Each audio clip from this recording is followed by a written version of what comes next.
Well, hi, thanks a lot for joining me in my shop. We're going to continue working on the Grundig radio here.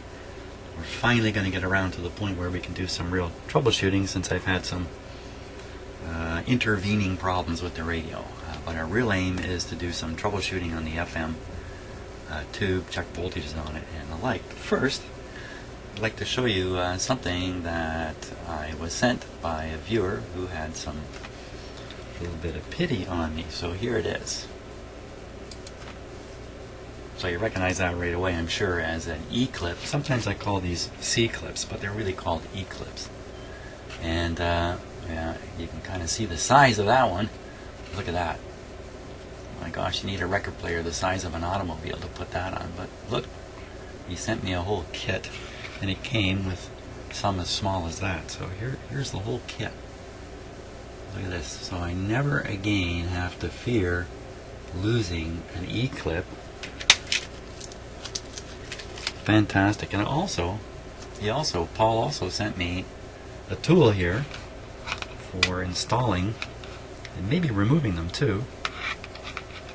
And I'm not so sure how to use this yet, so I'm just waiting for the next record player to come, and I don't think I'm going to find a spot for this one, but certainly these others are going to be of use to me. So lifetime supply. Thank you so much, Paul.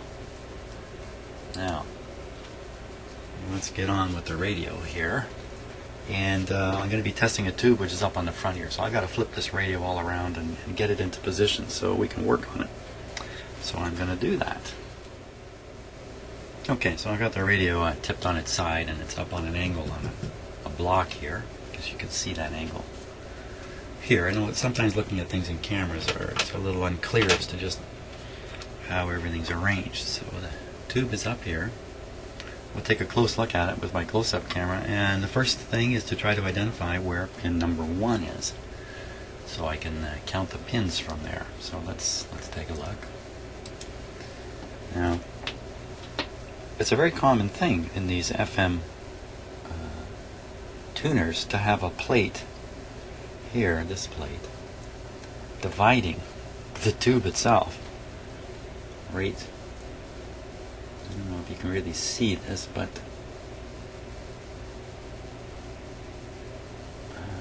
it's hard to see. But this plate runs right across the base of the tube, and that makes it really hard to figure out which is pin number 1, which one's, where the gap is in the pin, so you can start counting them from this side. So I just pull the tube out of here,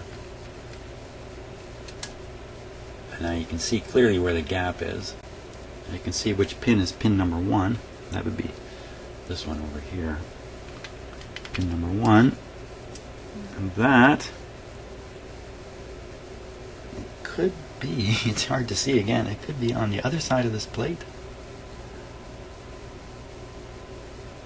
It's either just above or just below. So we're going to have to take readings and then try to deduce things from there as to exactly which one's pin number 1. Now, I just realized I don't have I don't want to put that there. I don't have a pinout for that tube handy. Hey, that's a good view right there. Good. So, let me just check the focus on it here.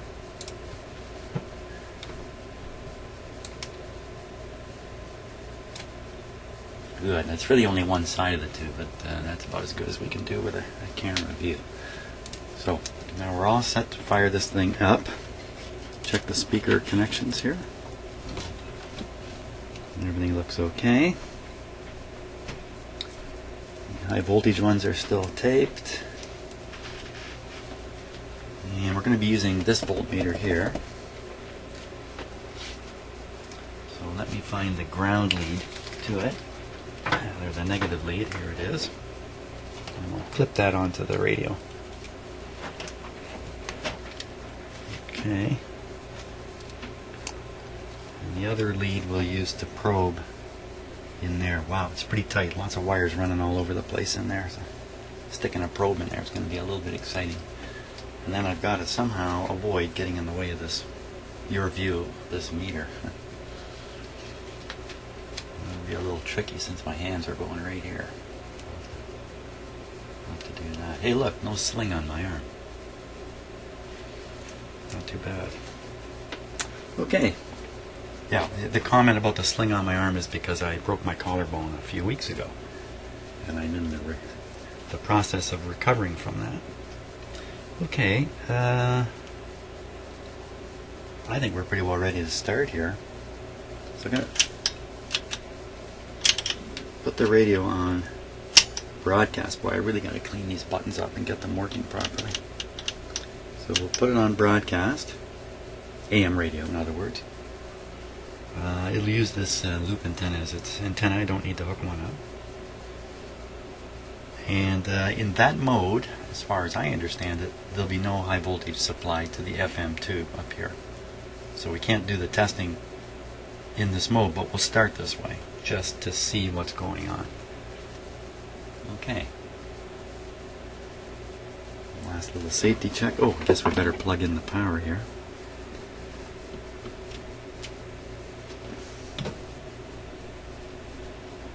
Okay, so I'm doing this using an isolation transformer in the power supply. You can actually see it back here. So there's no shock hazard between the radio and ground that I'm standing on, or something I might be touching. Just to let you know that that's the case, even though this radio has a transformer, a big power transformer, which actually acts as an isolation transformer for the radio, with a caveat: it depends upon exactly how they've done the grounding. So you really have to refer to a schematic to know all. Okay, let's switch on and keep your eye on this. And we've got two lights in, so these may not even glow at all. There we go. See the two panel lights come on. I can see the power tube lighting up back here. Volume is down at the moment.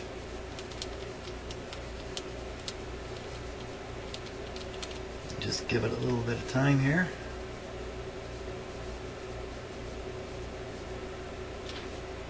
Okay, let's see if we hear anything. Oh, there we are.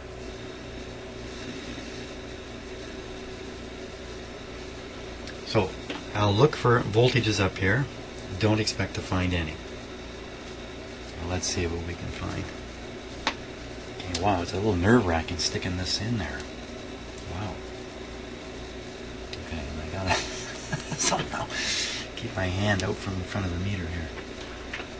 Okay, so with my left hand, here's one. Nothing. What am I on? I'm on the 500 volt scale, so it would take a pretty good voltage to show up at all. Okay, next spot. Nothing. Okay, a pin that might be pin number 1.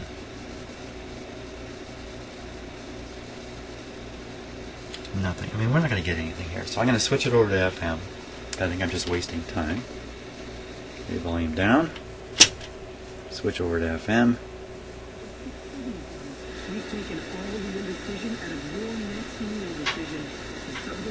Holy crap, it's working.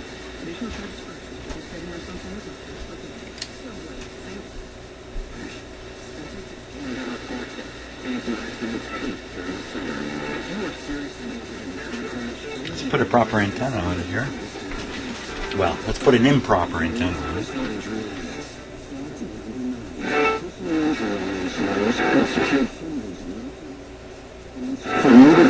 Weird stuff going on. Okay, so I think this one here. Hey, where'd it go? The radio just went out. Isn't that a strange thing? So, why, as I put on an antenna, would it go out? I'm going to take it off. I don't think it's coming back. Isn't that the strangest thing?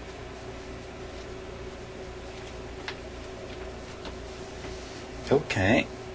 Now we'll start looking for some voltages up here. on what I think might be pin number 1. And I'm afraid I'll just have to tell you what the voltmeter says, because I just can't hold. I gotta be a little careful here.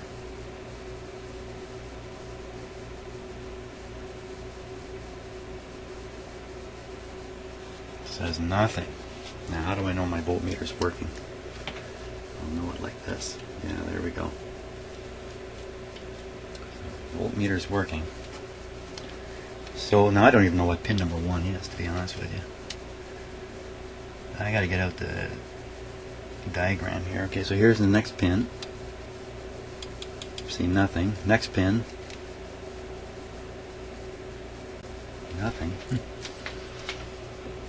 Oh, how am I ever gonna get up under there?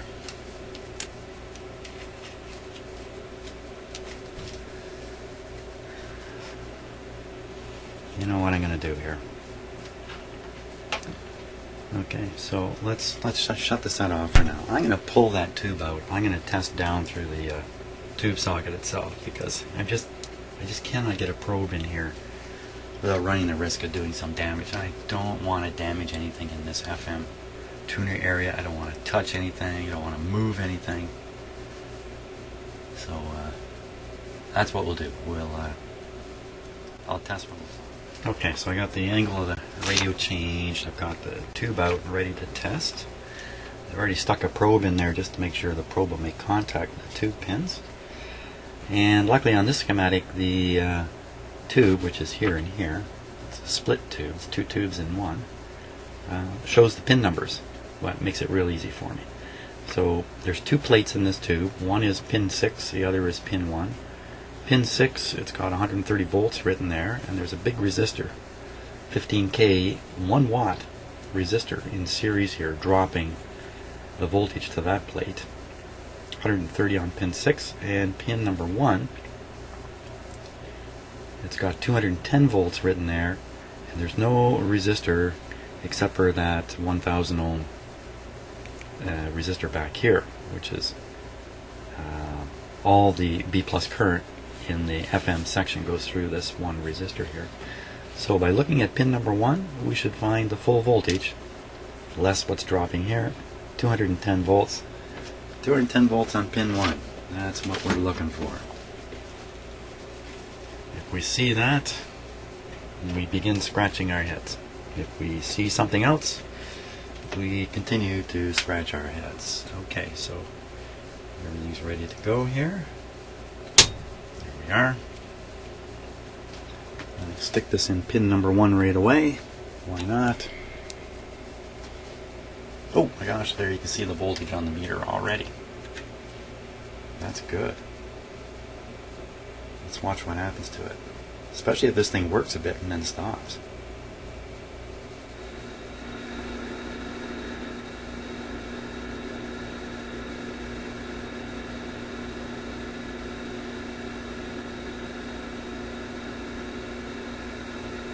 $240 on my meter.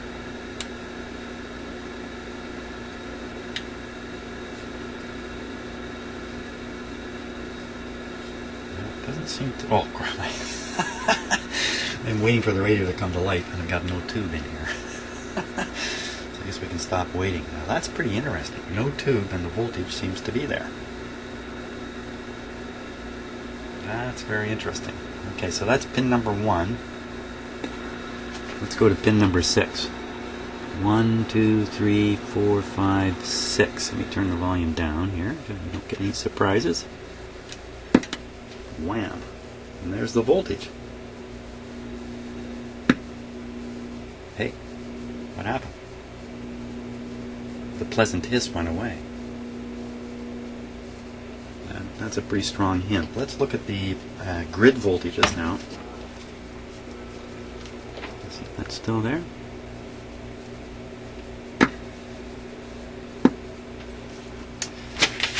Okay, so the 2 grids are pin number 7 and pin number 2.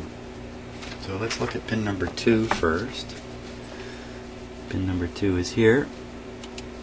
And what we expect to see is nothing or a slight negative. basically nothing there. And then pin number 7 would be this one here. Don't see anything happening on the meter.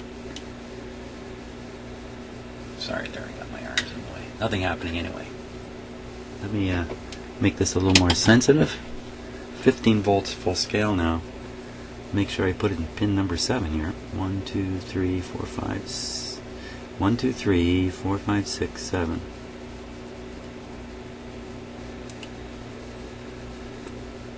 And there's really nothing there.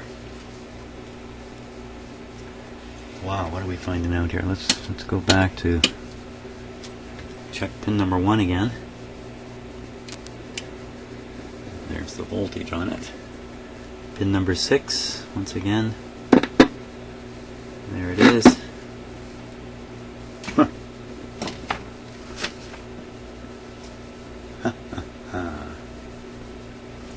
Seems to me if I plug the tube in there, it should be working.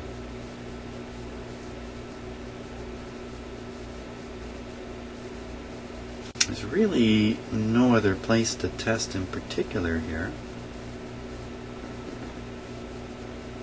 Isn't it kind of a mysterious thing? Okay, so let's put the tube in. Once again, just turn it off during this little process here.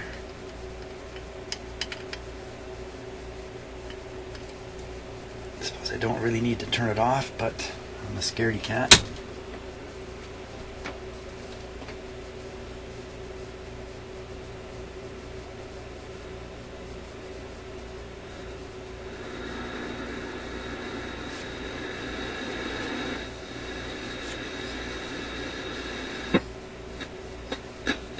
Hey.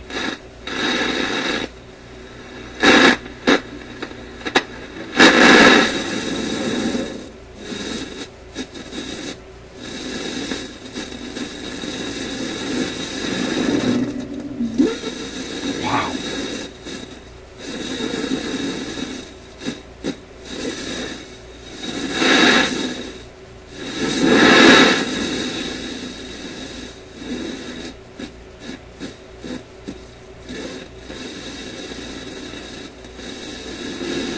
So close.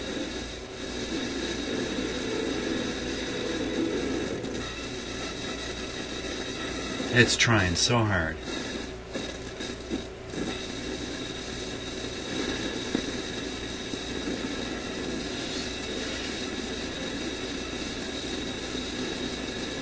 Okay, so one of the things I was talking about was this detector tube.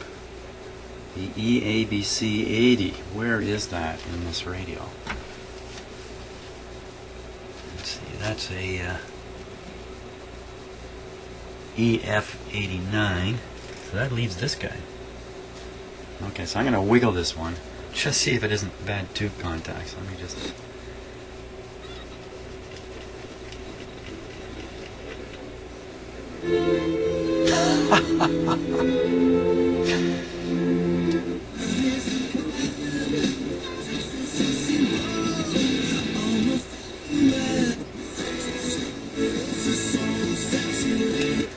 Okay.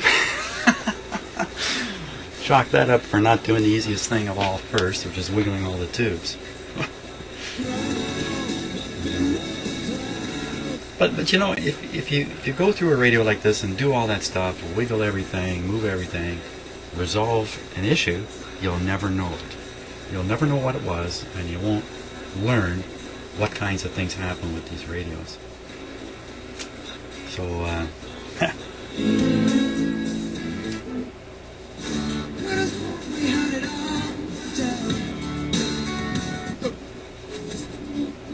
I suppose you could kind of reach the conclusion here with such a filthy, dirty radio.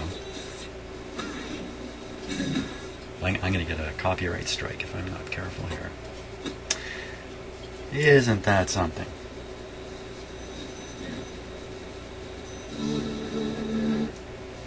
Well, there we go. Let's see, what was that, like an hour of taking screws out of here for no good reason, and other stuff for no good reason. Okay, yeah, I guess, you know, maybe I should have wiggled the tubes earlier. But great thing. It's working. Now it's a question of cleanup. I got to do something about these high voltage capacitors, or lack of high voltage capacitors I put in on the output.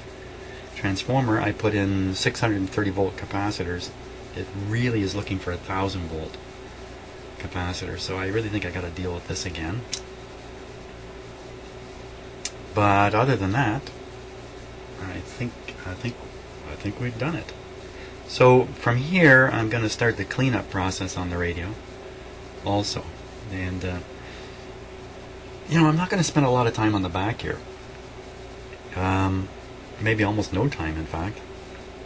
I'm going to concentrate on the cabinet and the front of it and get this guy looking good. So there we go. This has been one of the stranger radios for me to troubleshoot, for sure. But hey, got the result. What more can you say? Hey, thanks for watching, and from here on in, we should make this thing look beautiful.